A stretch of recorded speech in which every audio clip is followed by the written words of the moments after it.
In today's business world, change is the only constant, and mastering transformation is the ultimate key to success. Welcome to Shift and Thrive. I'm your host, Natalie Nathanson.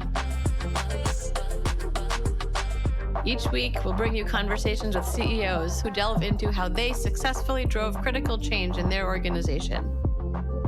This show is sponsored by Magnitude Consulting, bringing you the thinking power of a growth consultancy and the getting it done power of a full-service B2B marketing agency. Today's guest is someone I'm excited to introduce. He's a seasoned entrepreneur with over 18 years of experience leading organizations and specializing in software product development, technical recruitment, and global technology projects. He oversees a team of over 150 staff providing business process outsourcing and digital product development to clients across the U.S., the UK, Canada, and Africa. In addition to his technical and leadership expertise, he's also the author of a book, Liberating Nigeria, a guide to winning elections and reviving our country, to encourage Nigerian youth to take action towards political engagement to support national development.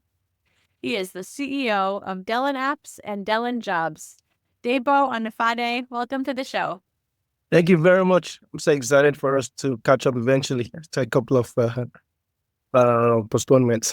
Thank you. I'm very glad to be connecting as well.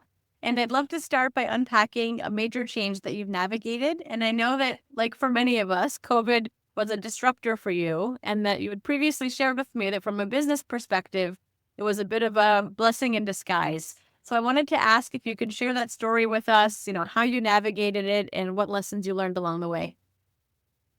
Thank you very much. So before now, my business had provided more hardware solutions. I've been in the tech space for more than 18 years, but we did more of hardware.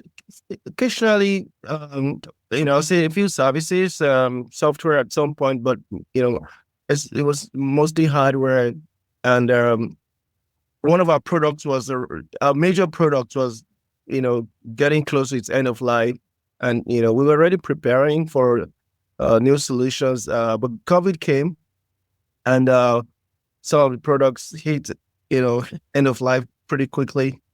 And that was a big motivation for us to pivot. But more importantly, most of our businesses come from Africa. Yeah, I live in Massachusetts, but we make a lot more money from Nigeria. And COVID created opportunity for banks in Nigeria to accelerate digital transformation. This was something that was just there before COVID. Banks were talking about it, but COVID created the need. It became clearly expedient for them to transform the operations digitally quicker. And that also coincided with the fact that many Nigerian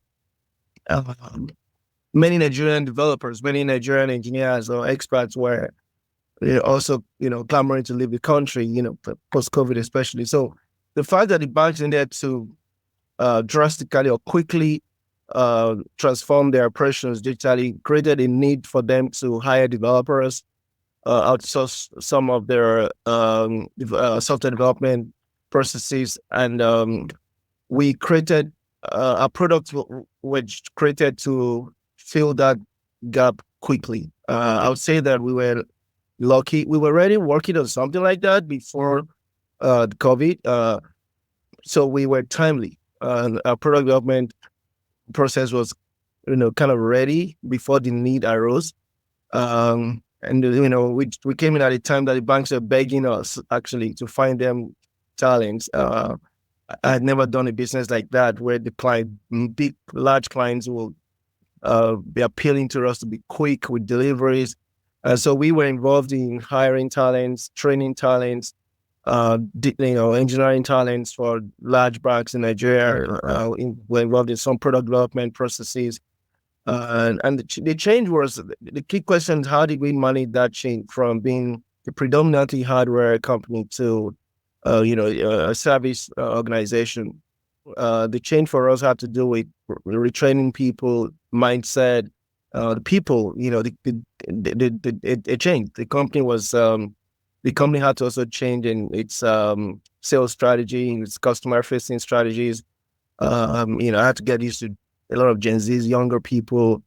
And their needs are different from traditional engineers.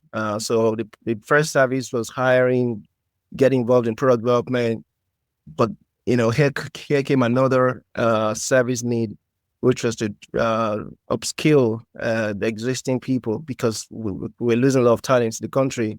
And that was another opportunity for us to provide training, and I'll say overall, um, in our 18 years of business, the last 4 or 5 years, I would say it will be the most productive and a period where we navigated our change strategies much better compared with previous years. It sounds like a lot of change, really. You just outlined kind of all the different parts of the business. I want to ask more about the team change. You mentioned some people kind of didn't come along and you had to hire new people and a more diverse population. Curious first, like what percent of the team stayed the same and what percentage was kind of brought in new? So again, the company was pretty small at that time. I would say we were less than 20 at that time because we had witnessed, a lot of downturn even before COVID. And so I'm talking about a company with less than 20 people suddenly was hiring over 200 people in less than 4 years. So, so percentage wise, certainly more than 50% left. But again, there was an explosion. Within a few weeks, we were hiring 50 people from, so let's say we lost about 50% at that time, less than 20 people, I said. And, we now needed to hire many people. We had a call center, business process outsourcing unit. And that required hiring younger people, low skilled staff. So we lost about 50%, I would say. But because we had to hire a lot of new people also, so we did retrain the people that stayed back, but we didn't have to retrain a lot because most of the new people eventually took up the most prominent positions. Yeah.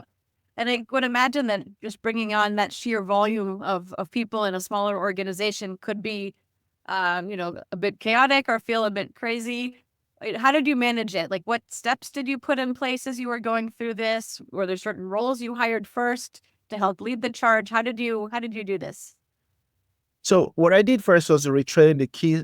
We had a few key staff that stayed back and get those ones retrained to be able to mentor the new people. And then again, because the services are changed, the product had changed completely.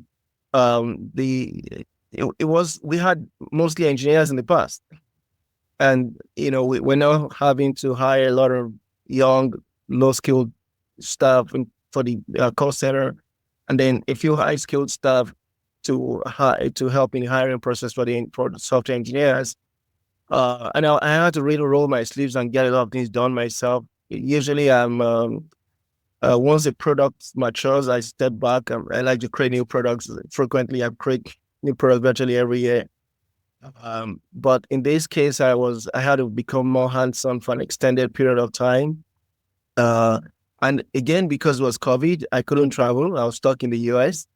And so I had a team of maybe more than 50 or thereabout emerge without my physical presence. And many of them did not know me. They were not even interviewed by me. And when I went to Nigeria after COVID, I was meeting all my staff. 90% of my staff had never met me.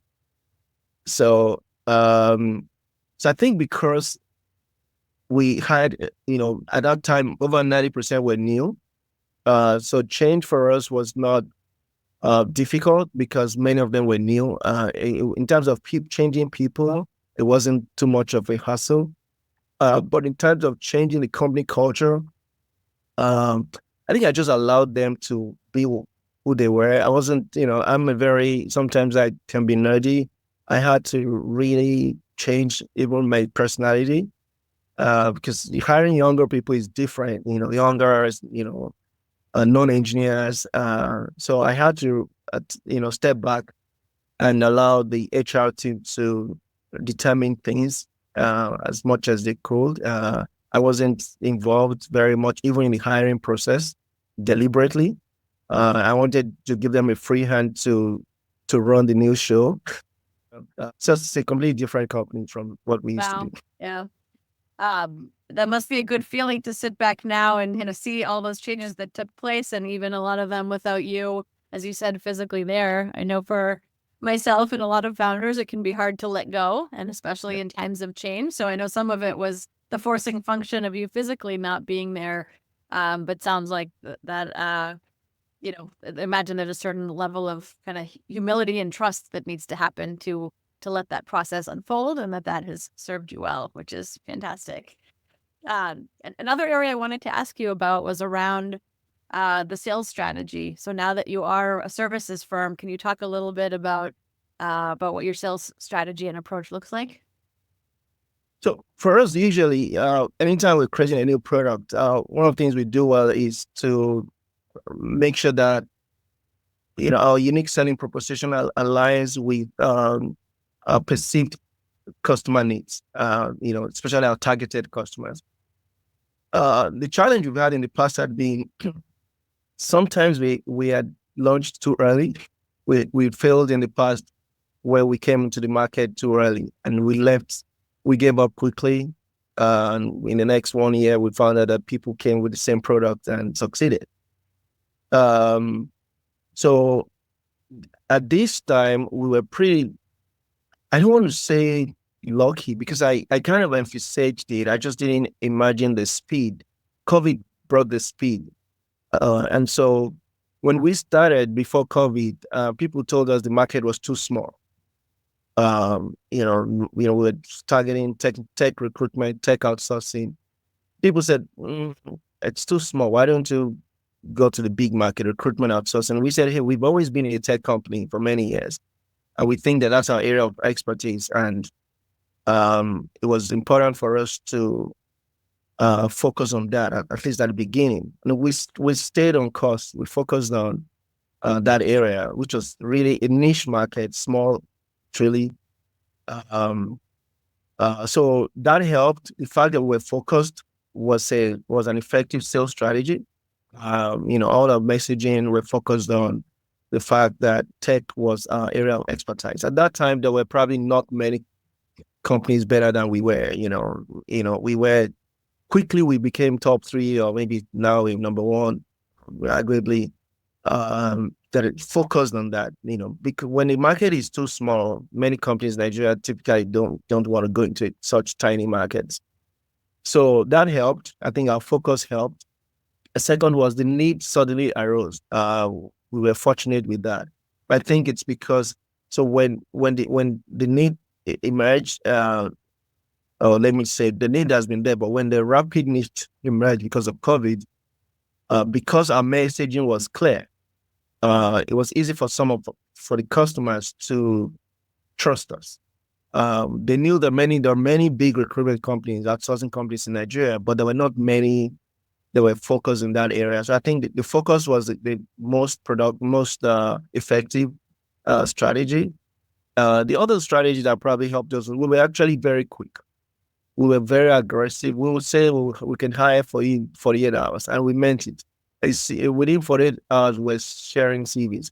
That, according to our clients, that was unprecedented. Because we had a call center, so we could work 24/7 anytime we chose to. We had the facility to work 24/7. So when we get the orders from the banks, we could decide to get recruiters to stay at work. They could run shifts and work 24 hours. And in 2 days, we're sharing CVs with clients. I also knew that, when Nigerians are relocating, it wasn't going to last forever. So usually it's a wave, maybe a couple of 5 years, things are going to calm down. So right now, that product is approaching its end of life. So we're prepared. We're already pivoting.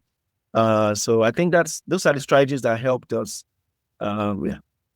Yeah, that's great that you have the awareness to know you're going into it, knowing it'll be of somewhat short shelf life. And then it sounds like as soon as that's off and running, you're starting to look at what's next there. I'm curious to ask you a little bit about your leadership style. You talked a little bit earlier, a little bit of a laissez-faire kind of reaction in the last pivot that you did during COVID. But talk a little bit about, how do you describe your own leadership style? I like to hire younger people. I don't. I rarely hire experienced, ready-made people. Um, I think fundamentally at the beginning, because we rarely could afford those people. I also think because it's just a strength for me to help people get better. And sometimes you hire experienced hands and you have to untrain, get some of them to unlearn certain things, learn your culture. So at Delon, we excel in turning people around. And that's so my culture is to really train people, continue to coach, transform them. I don't give up easily.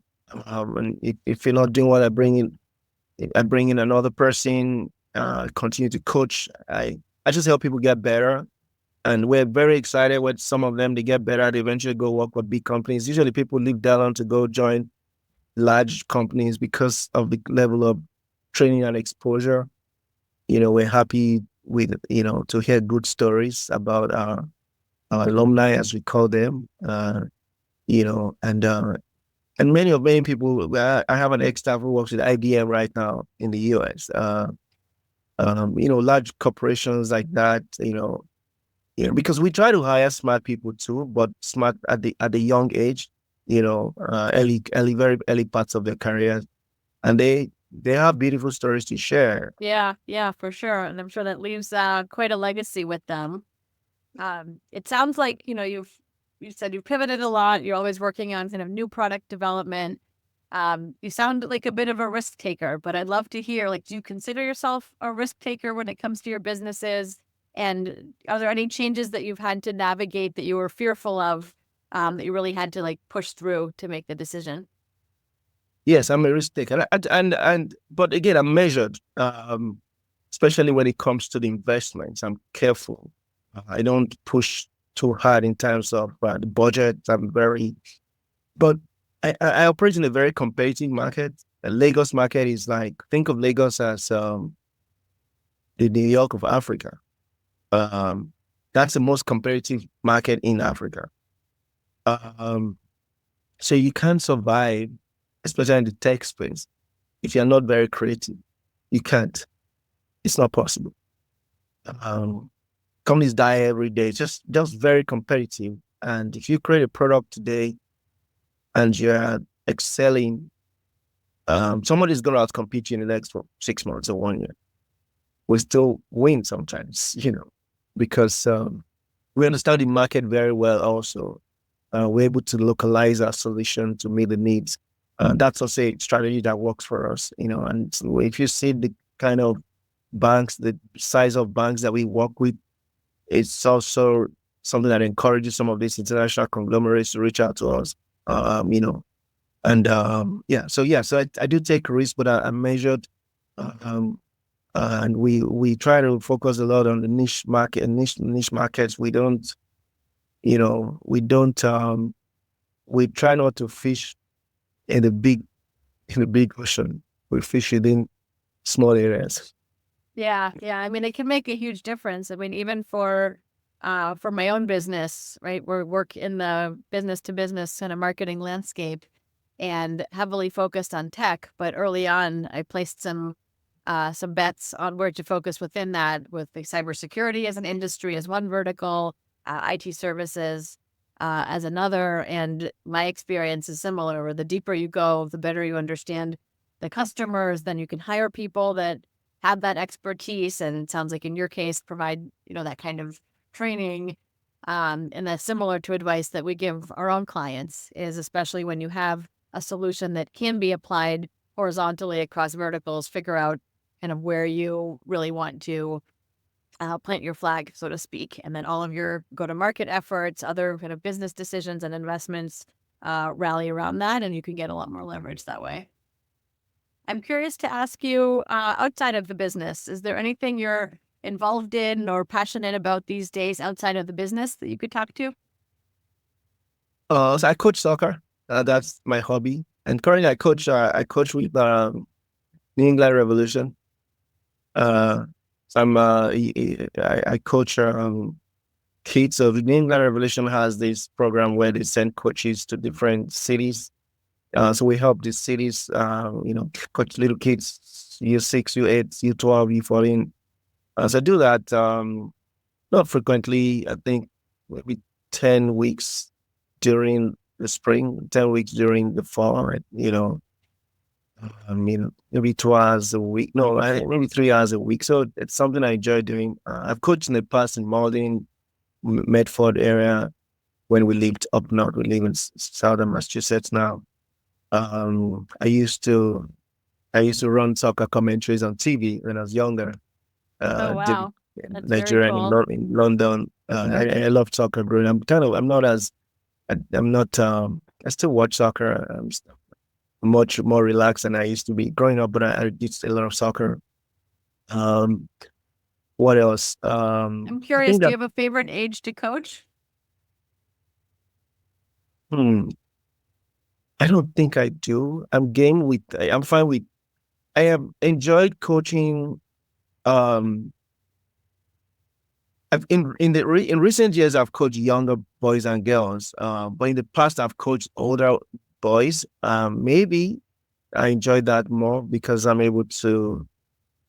Yeah, I think maybe I enjoy that more because I'm able to. I'm getting better in the area of being fun loving. The little kids want a lot of fun. They want you to talk about some games with them. I'm getting better. The older ones, I can get more serious, show them tactic board, talk about the tactics and drive them to winning, push them to be more competitive. So maybe I think I enjoy the older guys, I think. Yeah, or it's more about the skill of the game. Yeah, the older ones, you have to make it more fun for them. You can't start discussing too many serious things. It's more fun and I'm getting better. But I think I'm not, I didn't learn soccer that way. I was more of a serious guy, understanding a lot of tactics. And then when I was in university, I coached my classmates when I was in the university. And then I coached another department. I started electrical engineering, and then I coached electrical engineering, and then coached mechanical engineering. So I was, So I would say older boys, but I'm also fine coaching any age group. Yeah. Yeah. My son played soccer when he was younger, and I remember the probably age 4 to 5 year olds. You see them on the field, you know exactly where the ball is without looking at it because that's where all the kids are huddled, right? So it's a swarm of kids moving from one area to the next. And I look at, he's 10, almost 11 now. And now when you watch sports, you feel like you're actually watching the game, right? They're following moves, they have their strategies, their plays. So I could totally see that. It's more fun at that time. They just want to enjoy themselves, and they just want to have fun on the field, and you have to let them have fun. Right. That's what it's all about when you're kids, for sure. So tell me a little bit more about yourself. What was your childhood like? What were some of those areas that shaped who you are today? But in a very typical field met Nigerians, typical Nigerian, it's kind of a common style in Nigeria. My dad was a professor, and so I grew up with the fact that from our childhood we all knew what we had to study. Like it wasn't an option for debate as we grew older. We've had a discussion at very young ages, primary school. You'll be an engineer, you'll be a pharmacist, you'll be an accountant, done deal. And you had to study hard. My dad, we had to wake up before 5 a.m. to study a few hours before school. He just had this principle that 1 or 2 hours study before school is just a good time. You have to concentrate. You will be able to concentrate well. And then, we lived in a big house, and then he had his own flat, and we stayed in our flat, three of us, and he would press a bell around, I think, 4:30 a.m., which is to signal that get up to read, get up to study, and he'll give you 10 minutes. If you're not up, he comes in the room ready to discipline you if you're not up reading, studying. So it was very focused on studying, timetable, very, everybody has to have a timetable, what to study today, tomorrow. It was very competitive in Nigeria to go to top schools, kind of like India, to get to those top schools, you have to really be very competitive. So it was a very competitive background. Um, and we also did business. I think all of us, we ran a business. We had a computer center growing up. So I understood business from childhood. I was very good at typing. We worked at parents' businesses. So we all understood business.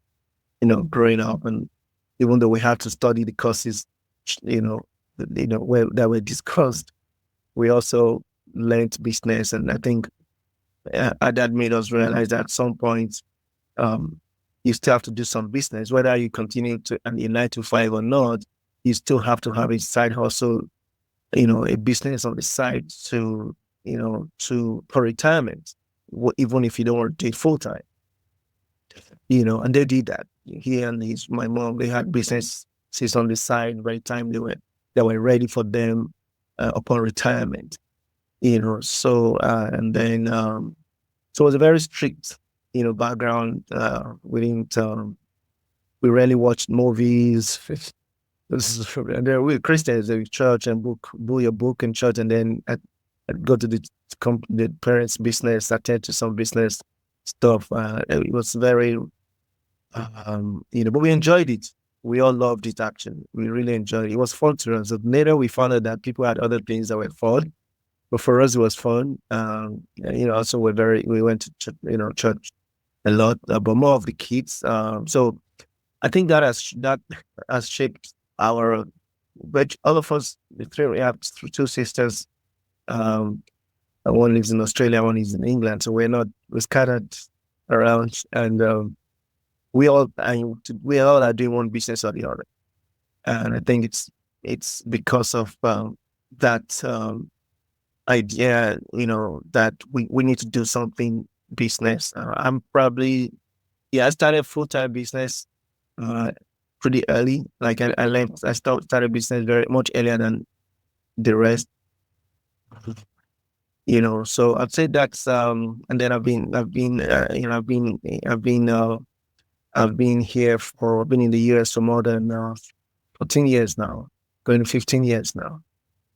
So that's it, and that's pretty common. What I'm describing is pretty common in middle class Nigeria, very strong at education. Nigerians in America are highly educated. It's just what we were told to do. And again, it's because the society is very competitive. When you grow up in a very competitive society, education was something that could bring liberation. Education was critical to your survival. And if you did not go to school, if you did not excel in school, your chances, the chances are still there to do well, but you increase your chances.